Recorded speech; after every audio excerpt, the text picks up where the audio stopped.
Hello everyone. चलो आज हम लोग स्टार्ट करने वाले हैं फाइनेंशियल मैनेजमेंट का जो हमारा पहला चैप्टर है लिवरेज, उसका एक क्विक रिवीजन।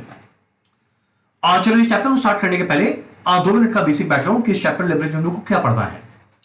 आज देखो जो चैप्टर लिवरेज है, पहला बात ये जो वर्ड लिवरेज है, ये लिवरेज क्या चीज को डिनोट करता है? ये लिवरेज डिनोट करता है रिस्क को। प्रश्न उठता है रिस्क किसका रहेगा? एक कंपनी के अंदर में रिस्क हमेशा किसका रहेगा? जो कंपनी का ओनर है। और जो कंपनी का ओनर है वो कौन रहता है? Equity share holder. तो यहां पे हम लोग को यह मेजर करना है कि एक इक्विटी शेयर होल्डर जब एक कंपनी में पैसा इन्वेस्ट करता है वो कितना रिस्क ले रहा है। अब ये रिस्क क्या होता है, ये रिस्क क्या क्या तरीका का होता है, इसको कैसे मेजर करेंगे, ये हम लोग जानेंगे इस पर्टिकुलर चैप्टर में। और वैसे देखो ये सबसे इजी चैप्टर है पूरे फाइनेंशियल मैनेजमेंट का। लिवरेज को आगे पूरा समझने के पहले हम लोग को इनकम स्टेटमेंट जानना जरूरी है कि कंपनी साल के एंड में अपना इनकम स्टेटमेंट किस तरीके से प्रिपेयर करता है। चलो हमारे चैप्टर का नाम क्या है? लिवरेज। सबसे पहला लिवरेज क्या है? एक मेजर ऑफ रिस्क है।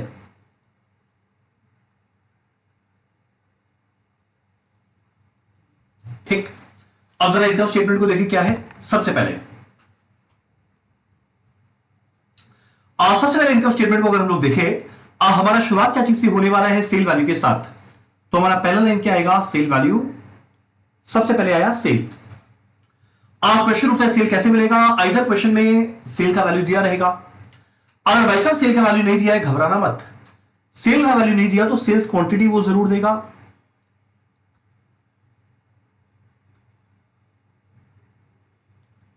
Into selling price per unit, selling price per unit वो जरूर देगा।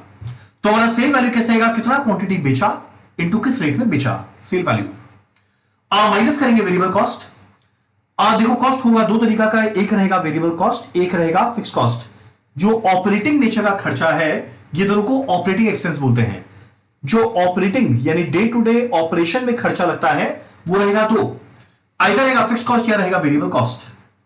अब मेरा वेरिएबल कॉस्ट क्या होता है? जो जैसे जैसे सेल बढ़ेगा खर्चा बढ़ेगा, जैसे जैसे सेल गिरेगा खर्चा गिरेगा।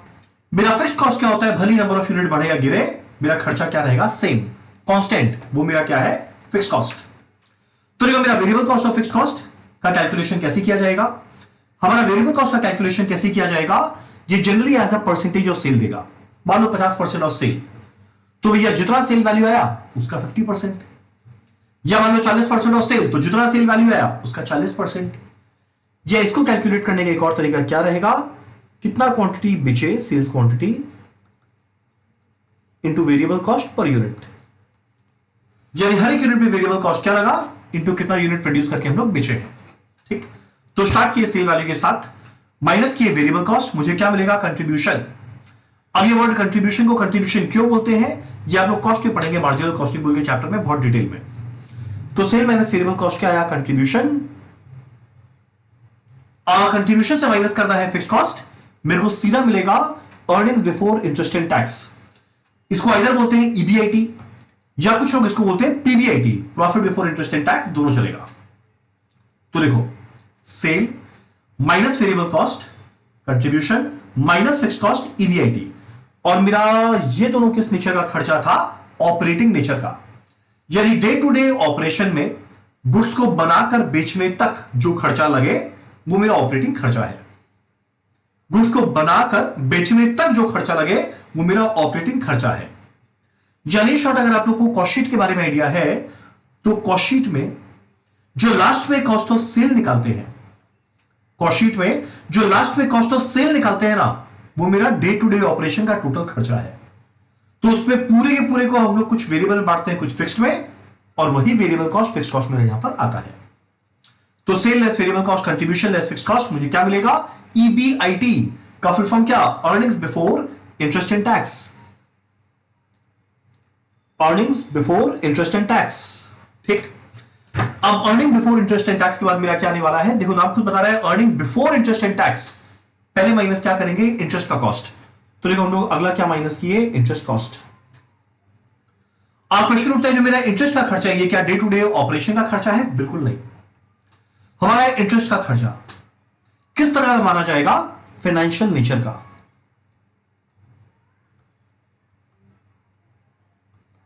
हमारा ये दोनों था ऑपरेटिंग नेचर का, ये हमारा रहेगा फाइनेंशियल नेचर का।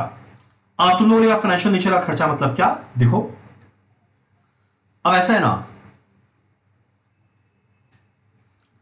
आगे बढ़ने के पहले का फाइनेंशियल नेचर का खर्चा होता क्या वो पहले समझते हैं।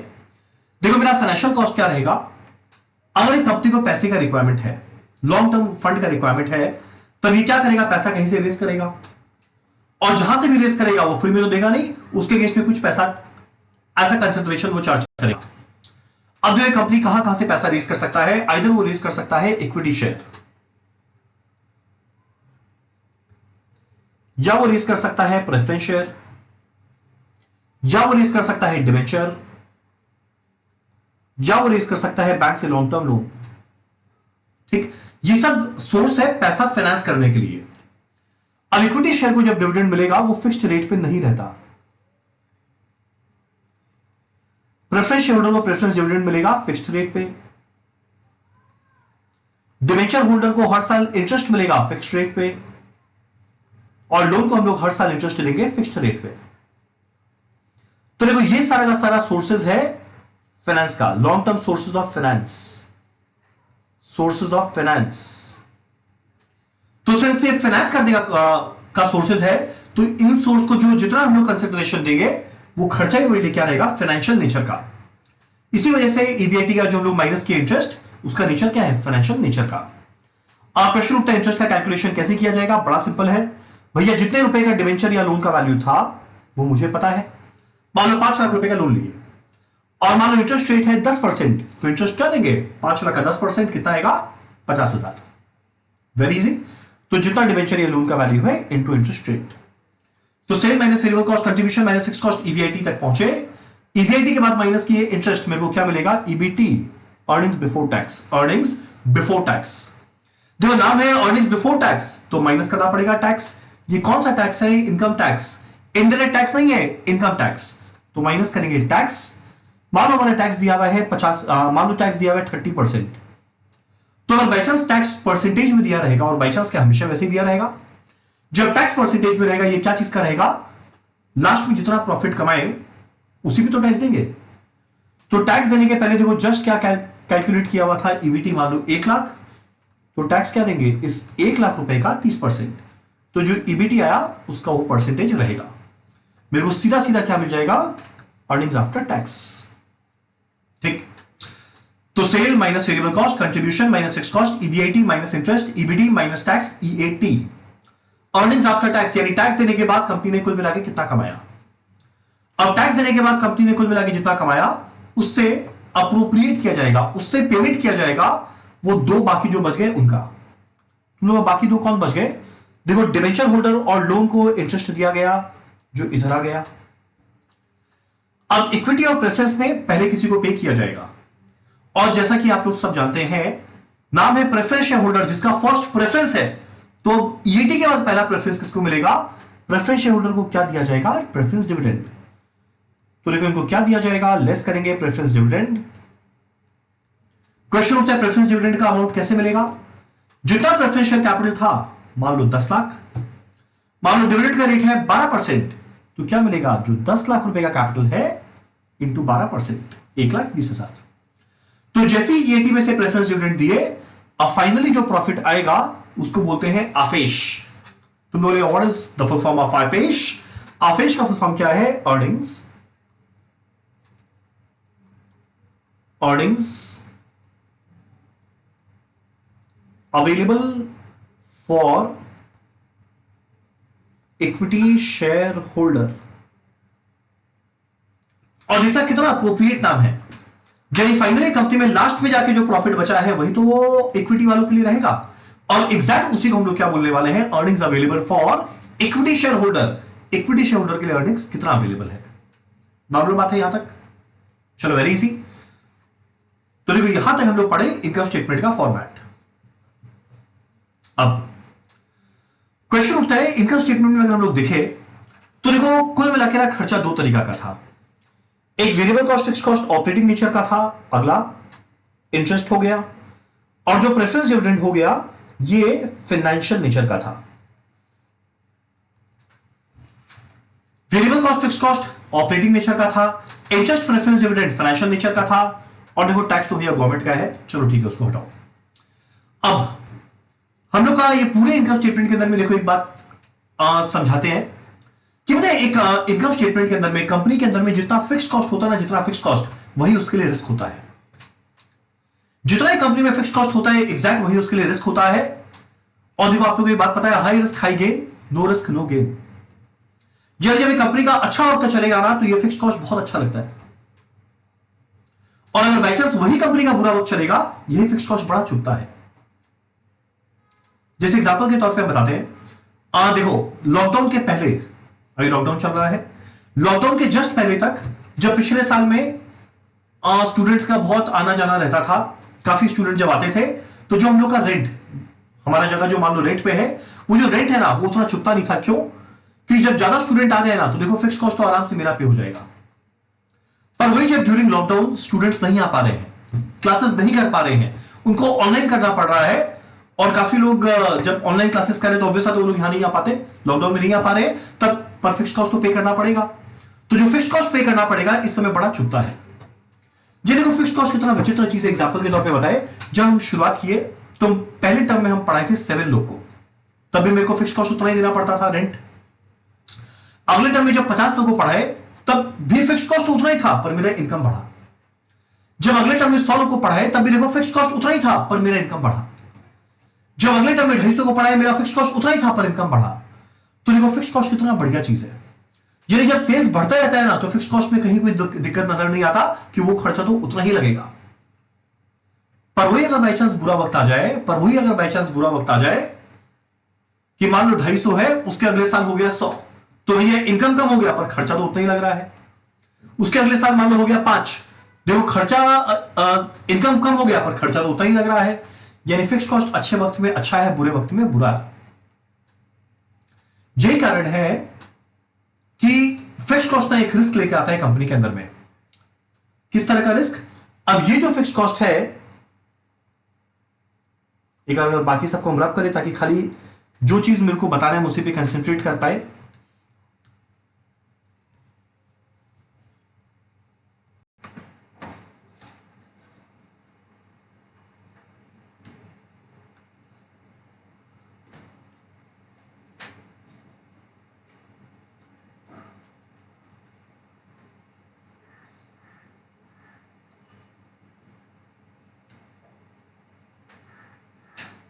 अब अगर ये पूरे इनकम स्टेटमेंट को देखे तो देखो मेरा फिक्स कॉस्ट कहां पे है।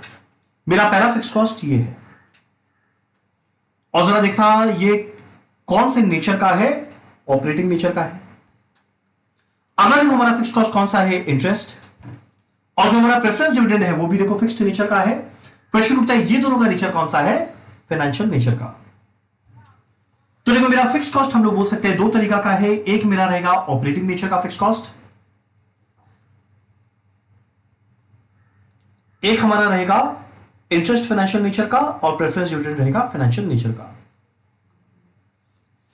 ठीक। अब क्वेश्चन उठता है ये जो मेरा ऑपरेटिंग नेचर का फिक्स कॉस्ट है ये कौन सा रिस्क क्रिएट करता है, ऑपरेटिंग रिस्क।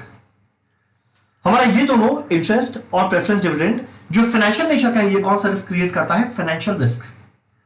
जब अगर कंपनी अच्छा खासा अर्न कर रहा है तब तो देखो ये आराम से इजीली पे हो पाएगा क्योंकि ये खर्चा तो फिक्स्ड है। पर वही अगर बाई चांस कंपनी उतना अच्छा अर्न ना कर पाए तब यही फिक्स कॉस्ट बड़ा चुभेगा। कारण क्या है, कमाई तो कम हो जाएगा पर इनको तो उतना ही रुपया चाहिए। इसी वजह से अच्छे वक्त में ये चुभता नहीं है, बुरे वक्त में ये रिस्क है। और देखो भैया हम लोग फाइनेंस के लोग हैं और फाइनेंस अकाउंटिंग के अंदर हम लोग को पढ़ाया जाता है कंजर्वेटिज्म। यानी अच्छा जो होने वाला है उसके बारे में मत सोच, बुरा होने वाला है इसके बारे में जरूर सोच ले। कंजर्वेटिज्म या प्रूडेंस क्या बोलता है, अच्छा हुआ देखा जाएगा पर बुरा सोच के चलो। ये अगर बाई चांस बुरा ही होने वाला है, सेल कम होने वाला है, तो मेरा ये फिक्स कॉस्ट, हमारा ये इंटरेस्ट, हमारा ये प्रेफरेंस डिविडेंड क्या लेकर आएगा, रिस्क लेके आएगा। कौन सा रिस्क लेके आएगा, ये लेकर आएगा ऑपरेटिंग रिस्क, और ये दोनों कौन सा लेकर आएगा, फाइनेंशियल रिस्क। तो देखते हैं ऑपरेटिंग रिस्क क्या है। ऑपरेटिंग रिस्क किस वजह से आया था, ऑपरेटिंग फिक्स कॉस्ट की वजह से आया था। ऑपरेटिंग रिस्क किस वजह से आया था, ऑपरेटिंग फिक्स कॉस्ट की वजह से आया था। हमारा अगला बात, ये ऑपरेटिंग रिस्क को कौन मेजर करता है, operating leverage. Leverage is a measure of risk. ध्यान देना, हम लोग जब शुरुआत किए थे आज का leverage is a measure of risk. तो जब ये रिस्क है, ये ऑपरेटिंग रिस्क है, तो इसको कौन मेजर करेगा? Operating leverage.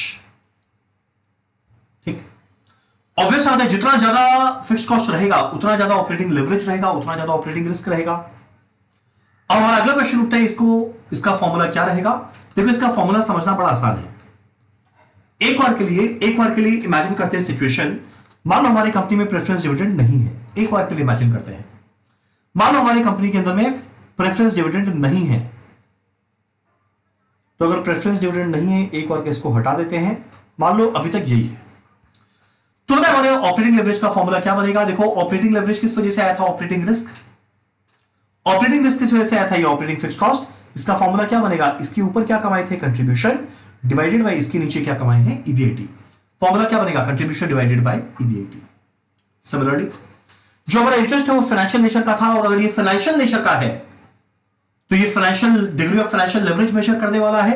इसका फॉर्मूला क्या बनेगा? देखो, इसके ऊपर में क्या है? ईबीआईटी, डिवाइडेड बाय इसके नीचे में क्या है? ईबीटी। तो हमारा फॉर्मूला क्या बना? पहले वाले का कंट्रीब्यूशन बाय ईबीआईटी, अगले वाले का ईबीआईटी बाय ईबीटी। तो डॉल हुआ, डीएफएल हुआ। तो हमारा डॉल का फॉर्मूला ये कवर किए, ये कवर किए, contribution divided by EBIT.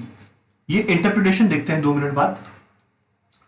Similarly, मेरा फाइनेंशियल रिस्क किस वजह से आएगा? फाइनेंशियल फिक्स्ड कॉस्ट की वजह से।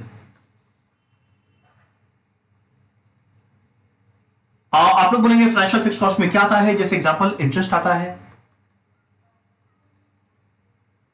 अगला प्रेफरेंस डिविडेंड आता है, इंटरेस्ट आता है, प्रेफरेंस डिविडेंड आता है। अब ये फाइनेंशियल रिस्क को कौन मेजर करेगा? Financial leverage. जितना ज्यादा इंटरेस्ट कॉस्ट रहेगा उतना ज्यादा रिस्क रहेगा, तो जितना ज्यादा रिस्क रहेगा उतना ज्यादा फाइनेंशियल रिस्क यानी डिग्री ऑफ फाइनेंशियल लेवरेज रहेगा। और फॉर्मूला जस्ट जाने थे, ईबीआईटी डिवाइडेड बाय ईबीटी। ठीक, अब कुछ लोग के माइंड में क्वेश्चन आएगा, अगर मान लीजिए प्रेफरेंस डिविडेंड हुआ तो क्या? वो जानते हैं 2 मिनट बाद। अब देखो, एक होता है कंबाइंड रिस्क या कंबाइंड लेवरेज, एक होता है कंबाइंड रिस्क या कंबाइंड लेवरेज। कंबाइंड रिस्क जिसको मेजर करता है combined leverage.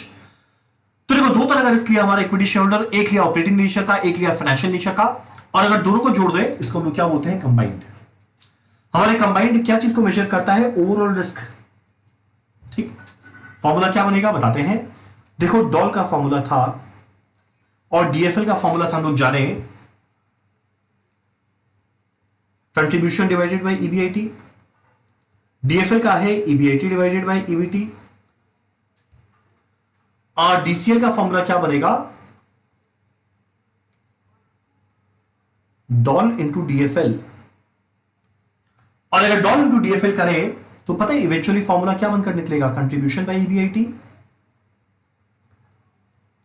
Into EBIT by EBT, जो क्या बन जाएगा? Contribution divided by EBT. Contribution divided by EBT. और ये सारा हम लोग तब जान रहे हैं जब हम लोग ये अज्यूम कर रहे हैं हमारे कंपनी में प्रेफरेंस शेयर एग्जिस्ट नहीं करता। ठीक, तो हम लोग इनकम स्टेटमेंट जाने, sale minus variable cost, contribution minus fixed cost, EBIT minus interest, EBT minus tax, EAT minus preference dividend, आफेश। व्हाट इज आफेश? Earnings available for equity shareholder. अगला जाने 3 तरह का लेवरेज, पहला था डॉल, कंट्रीब्यूशन बाय ईबीआईटी, अगला था डीएफएल, ईबीआईटी बाय ईबीटी, अगला था DCL, contribution divided by EBT या फिर डॉल इनटू डीएफएल। ठीक, अब अगला चीज हम लोग जानते हैं, देखो इंटरप्रिटेशन, कि जो हमारा डॉल आया, डीएफएल आया, डीसीएल आया, ये क्या चीज को इंडिकेट करता है? एक सिंपल एग्जांपल लेके चलते हैं। मान लो ईयर 1,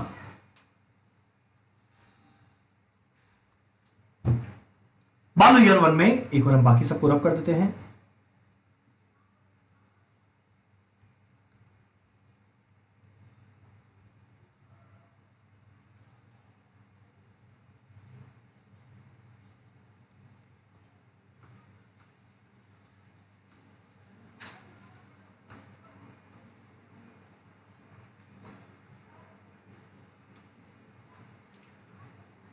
मान लो ईयर 1 में हमारा सेल वैल्यू है 10 लाख। ठीक, ये काम करते हैं, एग्जांपल में 5 लाख ले लेते हैं। मान लो सेल वैल्यू है 5 लाख।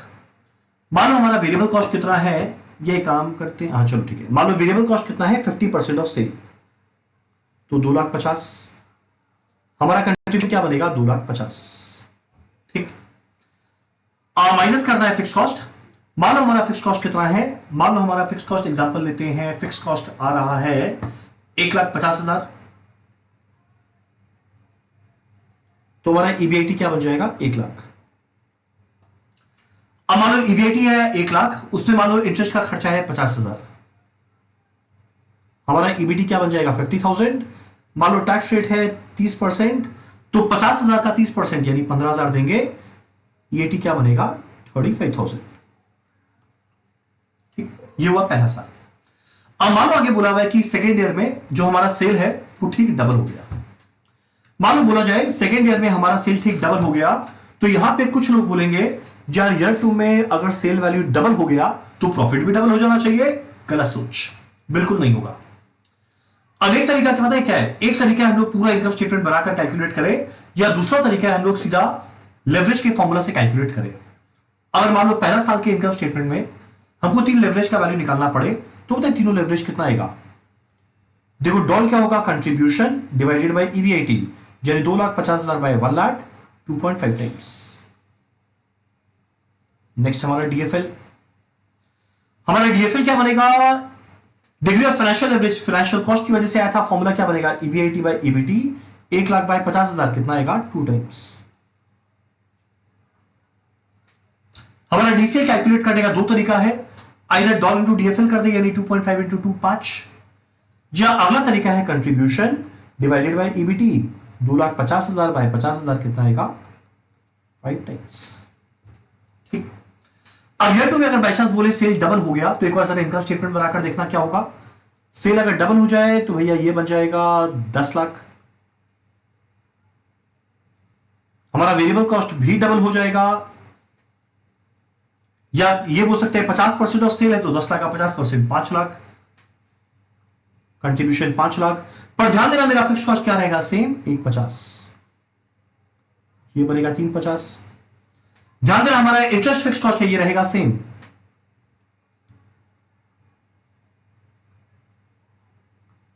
तो हमारा ईबीटी 3 लाख।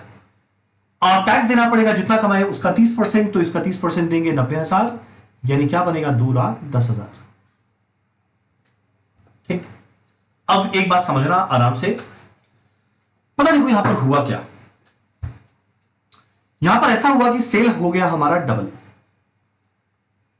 हमारा वेरिएबल कॉस्ट भी होगा डबल, तो ऑब्वियस बात है कंट्रीब्यूशन भी हुआ डबल, पर सिंस देखो मेरा फिक्स कॉस्ट सेम है, इसी वजह से ईबीआईटी डबल से ज्यादा बढ़ेगा।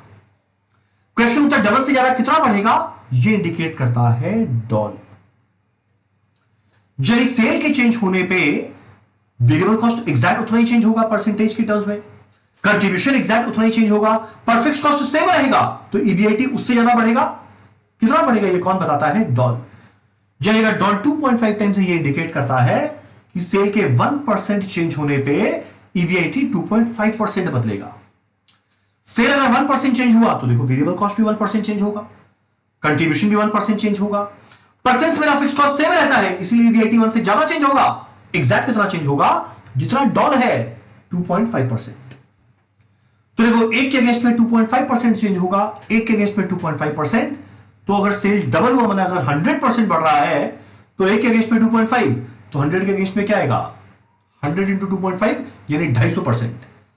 तो देखा 1 लाख का वैल्यू का 250% कैलकुलेट करो, 1 लाख का 250% कितना आता है 2,50,000, यानी उतना बढ़ेगा, तो 1 लाख पे 250 बढ़ा कितना बन जाएगा 3,50,000।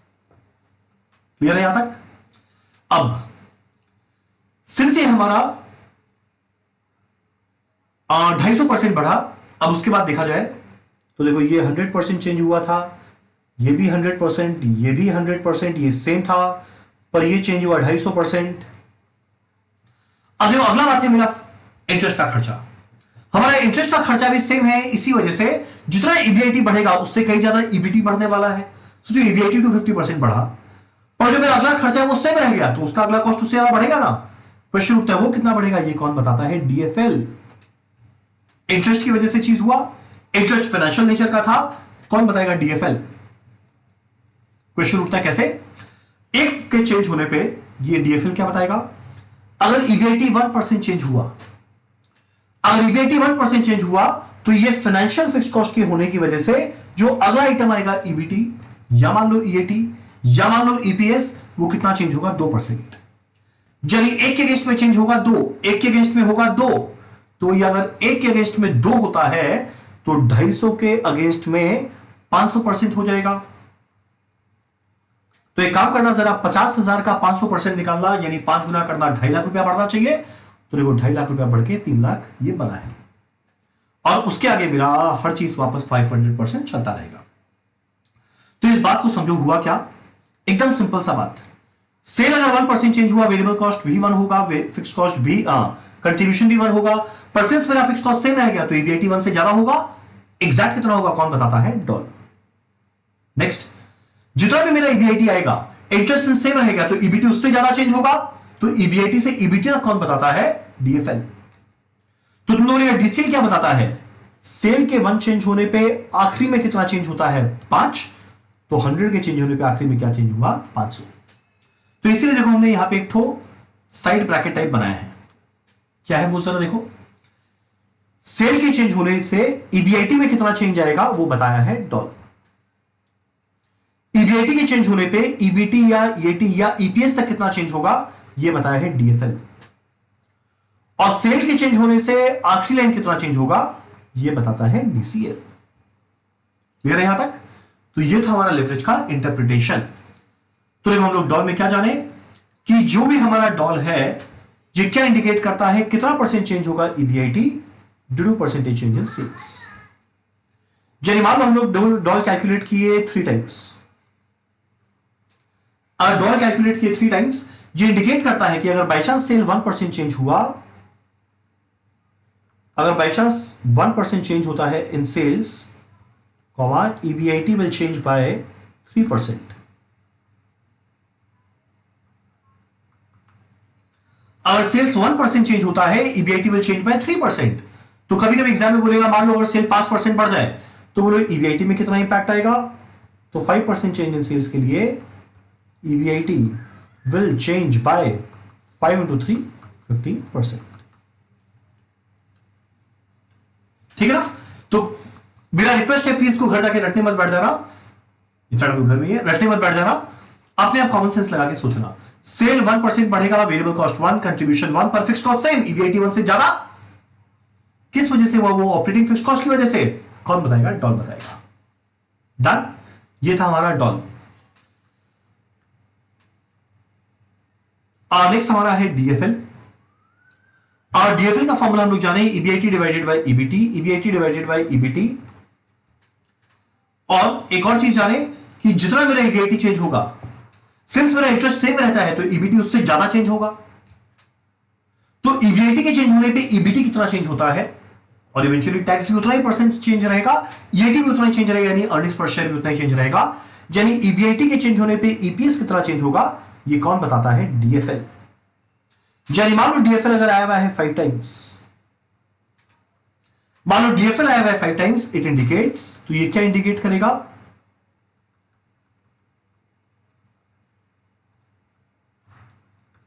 that for every 1% change in EBIT, comma EPS will change by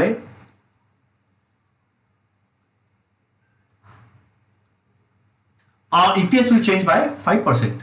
यानी हर 1% EBIT के बदलने पे, हमारा ये DFL का फॉर्मूला है, अगर DFL 5 आया हुआ है तो हर 1% EBIT के बदलने पे EPS कितना बदलेगा, 1 into 5 कितना आएगा, 5%। ठीक, अभी हम लोग प्रेफरेंस शेयर को नहीं लेकर आए हैं, हम लेकर आएंगे। तो देखो डॉल जाने, डीएफएल जाने, दोनों को मल्टीप्लाई कर डीसीएल बनेगा। तो मान लो अगर हमारा कैलकुलेशन किया हुआ है डीसीएल 15 है, तो ये क्या इंडिकेट करेगा, सेल्स अगर 1% चेंज होता है, हमारा ईपीएस कितना चेंज होगा, 15%। ठीक, तो हम उम्मीद करते हैं आप लोगों को ये वाला चीज यहां तक क्लियर है। तो देखो हम लोग क्या जाने, सबसे पहले जाने डॉल डीएफएल डीसीएल का normal formula, contribution by EBIT, EBIT by EBT, contribution by EBT. इसके बाद हम लोग जाने इंटरप्रिटेशन।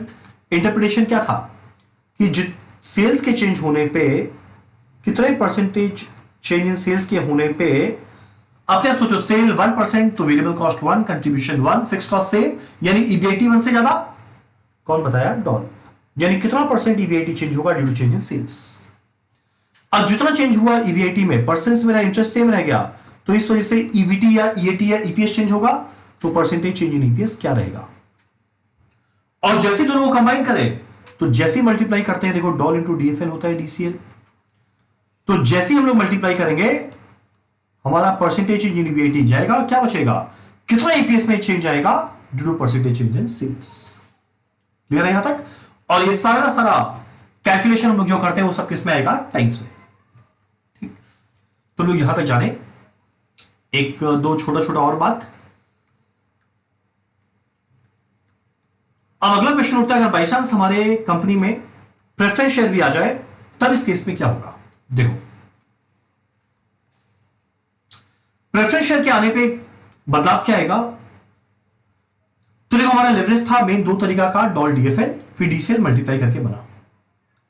फिक्स कॉस्ट डॉल लेकर आया था, इंटरेस्ट फाइनेंशियल नेचर का था इसीलिए फाइनेंशियल लेवरेज को इंपैक्ट किया था, मेरा पहला बात।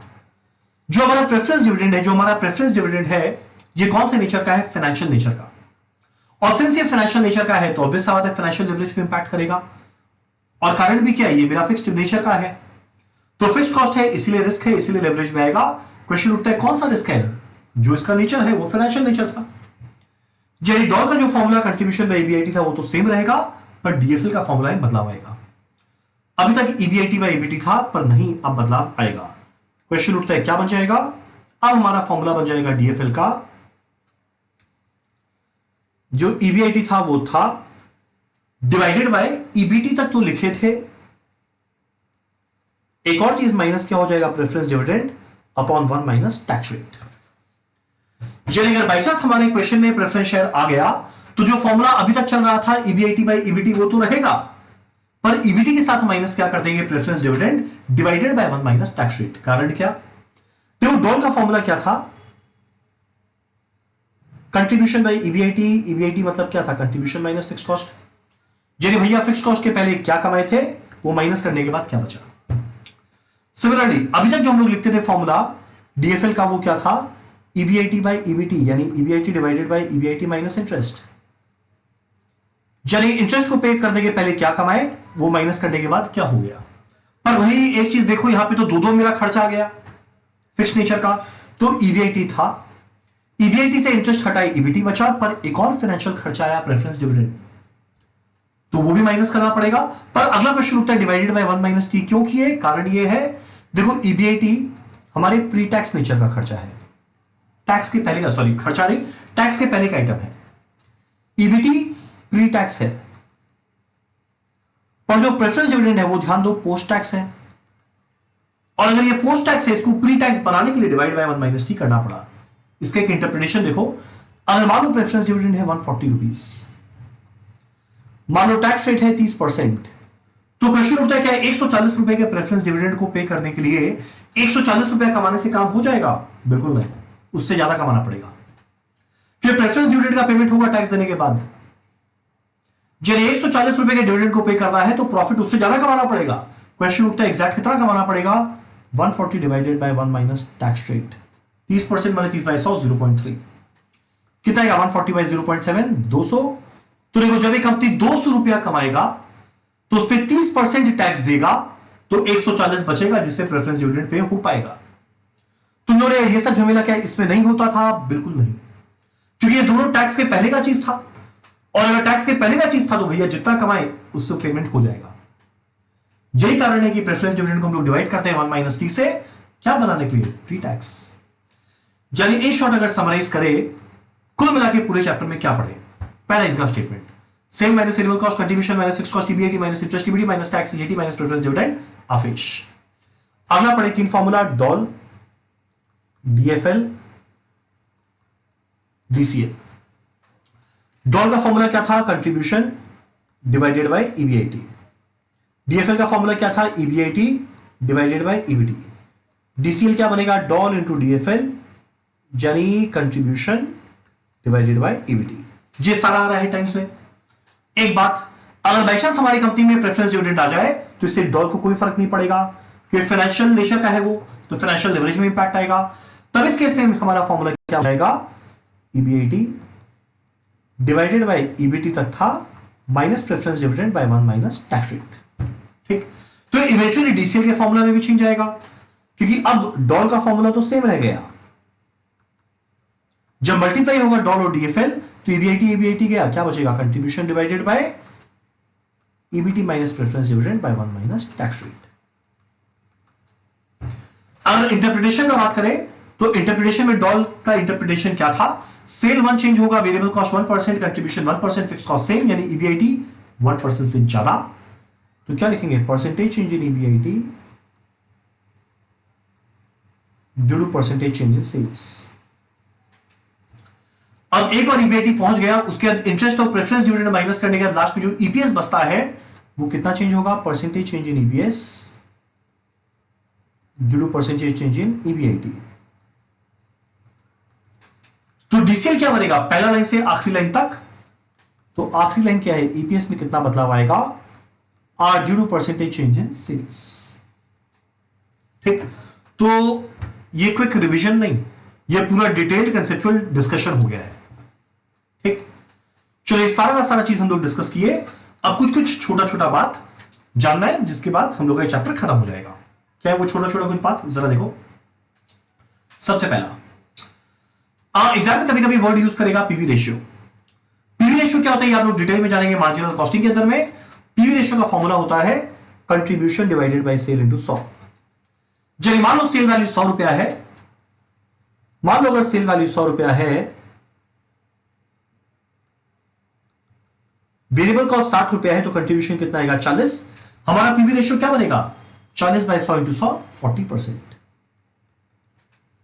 ठीक, अब एक बात सोचो, अगर कंट्रीब्यूशन बाय सेल्स रेशियो बोले, contribution divided by sales ratio बोले या पीवी रेशियो बोले, बात तो एक ही हुआ।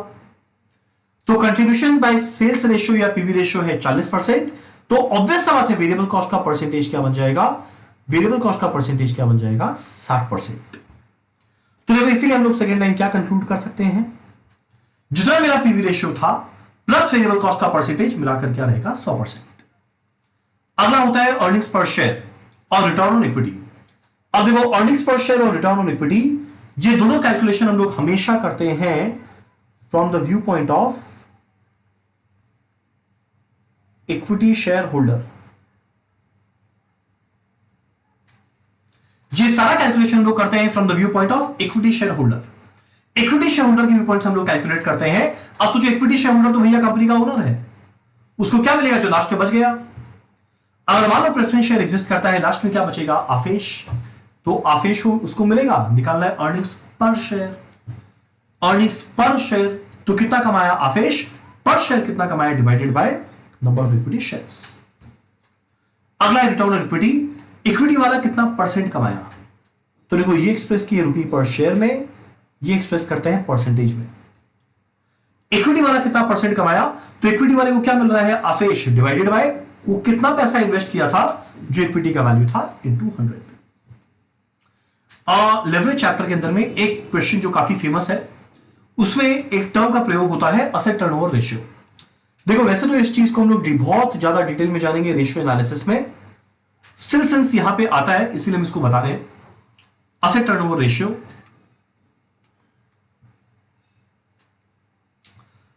असेट टर्नओवर रेशियो या कोई भी टर्नओवर रेशियो रहे, ये दुनिया का सारा टर्नओवर रेशियो का फॉर्मूला होता है टर्नओवर मतलब सेल डिवाइडेड बाय वो। तुम्हें व्हाट इज वो, यहां पे वो है असेट। अगर मान लो बोलता फिक्स असेट टर्नओवर रेशियो, तो sale divided by fix asset.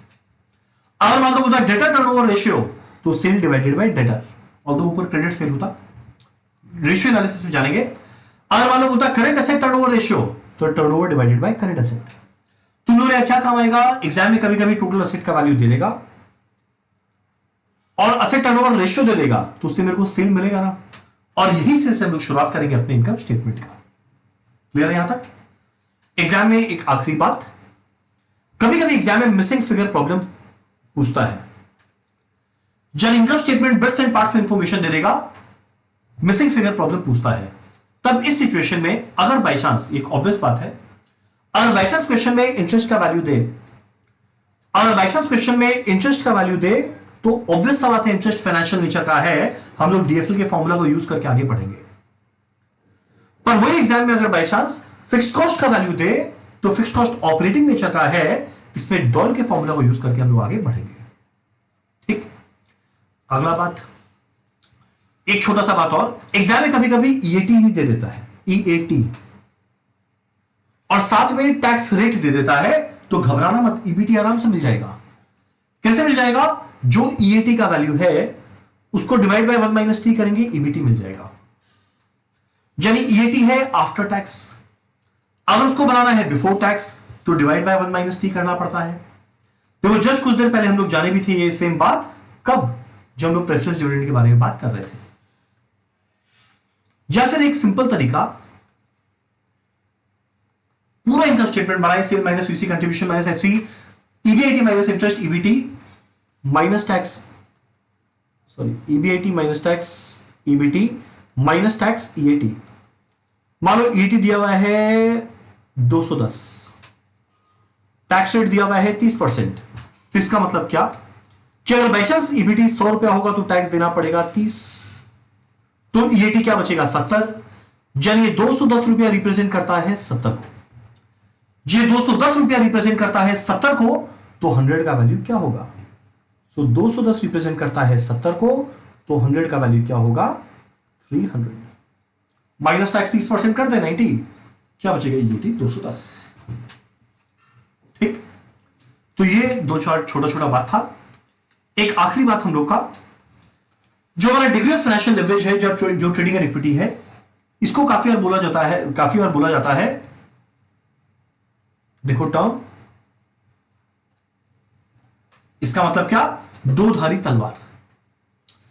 अब दो-धारी तलवार मतलब क्या?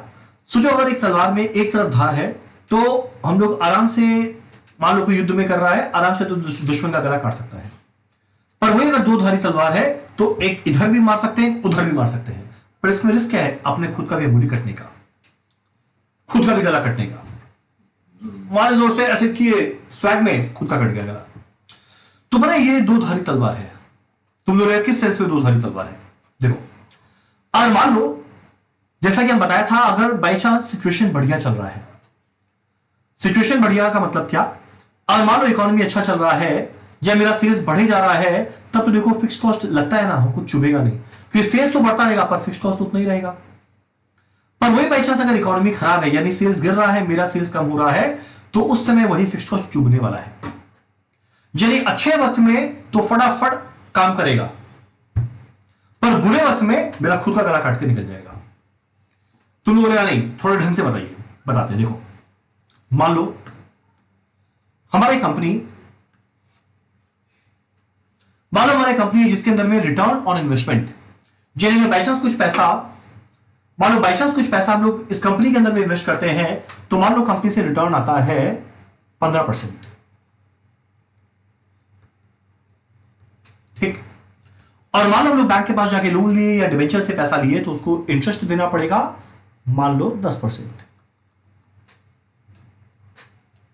ठीक, मेरे बिजनेस से मान लो कमाया जा रहा है 15%, जब मार्केट में जाके लोन लिए उसमें मान लो इंटरेस्ट रेट लग रहा है 10%, तब क्वेश्चन उठता है क्या सेंसिबल है मार्केट में जाके लोन लेना? एकदम सेंसिबल है।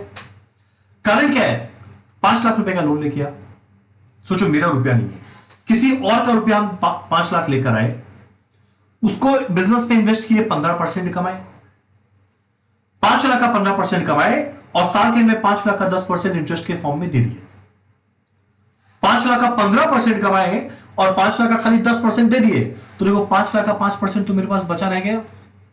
यानी किसी और के रुपए में कमाने का मजा ही कुछ और है। तो देखो ये चीज कब हो पा रहा है? कब? जब बिजनेस से रिटर्न ज्यादा आ रहा है पर इंटरेस्ट रेट कम है। ये मेरे लिए फेवरेबल बात है, इसको हम लोग क्या बोलते हैं? Favourable financial leverage position. ये एडवांटेज है कंपनी का। पर वही मान लो इकोनॉमी खराब रहे और मान लो कोई एक साल में बिजनेस से खाली 8% कमाया जा रहा है पर इंटरेस्ट रेट है 10%, और लोन जो लिए उस पर देना पड़ेगा 10%, डिवेंचर होल्डर को देना पड़ेगा 10%, पर मेरे बिजनेस से हम खाली 8% कमा पा रहा है। तो भाई अगर 5 लाख रुपए का लोन लेके आ गया, कमाएंगे खाली 8, देना पड़ेगा 10, तो 5 लाख का 8% कमाए, यानी कमाए खाली 40,000।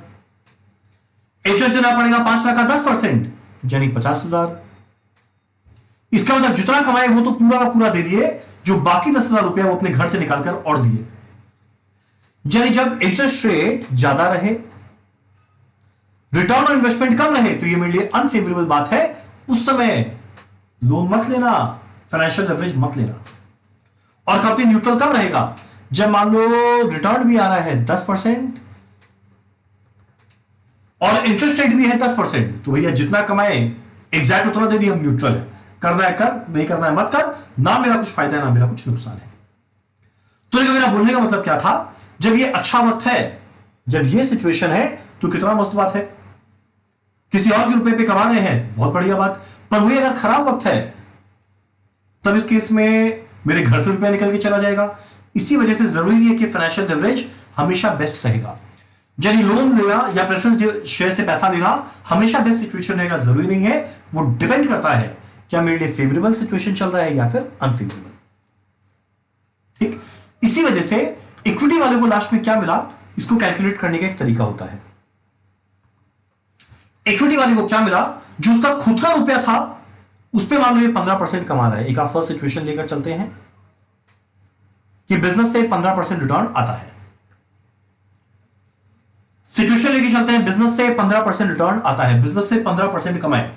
यदि इक्विटी वाले का जो पैसा है उस पर भी 15 कमाए, डिवेंचर वाले का पैसा है उस पर भी 15 कमाए, तो इक्विटी वाले को क्या मिलेगा, जो उसका खुद का पैसा था उस पर तो 15 मिलेगा। तो यानी जितना आरओआई था उसको 15% मिल गया।